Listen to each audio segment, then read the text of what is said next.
Vyetnamdayam. Günəş batır və gəlmişik bir dənə coffee shop'a. Bu coffee shop yalnız gün batımında işləyir. Günəş batımını izləyir.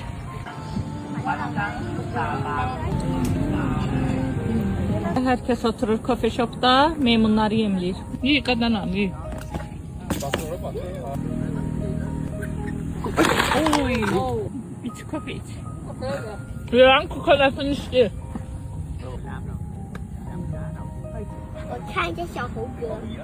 Şirinlerim benim.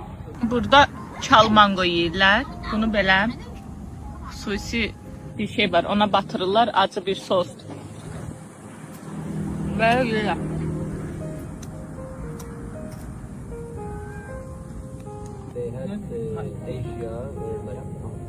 Her şey burada belə hazırlayırlar. O maşının dalında. İçə. Buna baxın, mangolar soyulur. Belə masalar var kiçik. Gətirirlər, düzürlər. İşləyir beləcənə.